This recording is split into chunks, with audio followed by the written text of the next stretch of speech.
یکم شعبان المعظم 5 ہجری میں سیدہ فاطمہ رضی اللہ تعالی عنہا کے ہاں ایک بیٹی کی ولادت ہوئی جس کا نام زینب رکھا گیا۔ انہوں نے اپنے بھائیوں حسن اور حسین کی طرح اپنے نانا محمد مصطفیٰ صلی اللہ علیہ وآلہ وسلم سے پیار و محبت حاصل کیا۔ سیدہ کائنات فاطمۃ الزہرا رضی اللہ تعالی عنہا کی گود میں پلنے والی سیدہ زینب رضی اللہ تعالی عنہا نہایت لاڈلی تھی، لیکن اس کے باوجود ان کی تربیت بہت مثالی ہوئی تھی۔ ان میں جرأت و بہادری اور حق گوئی شروع دن ہی سے تھی۔ یہ وہی زینب ہیں جنہوں نے کربلا کے میدان میں اپنے بھائی حسین کا بھرپور ساتھ دیا اور بھائی کی شہادت کے بعد جرأت و بہادری کی اعلیٰ مثال قائم کرتے ہوئے یزید کو اس کے دربار میں کھڑے ہو کر للکارا۔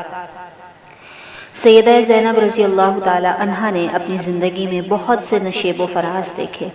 ابھی چند سال کی تھیں کہ نانا محمد مصطفیٰ صلی اللہ علیہ وآلہ وسلم اور والدہ ماجدہ فاطمۃ الزہرا رضی اللہ تعالی عنہا کی محبت و شفقت سے محروم ہو گئیں۔ سیدنا علی رضی اللہ تعالی عنہ نے اپنی لخت جگر سیدہ زینب کا نکاح اپنے بھتیجے عبداللہ بن جعفر رضی اللہ تعالی عنہ سے کر دیا۔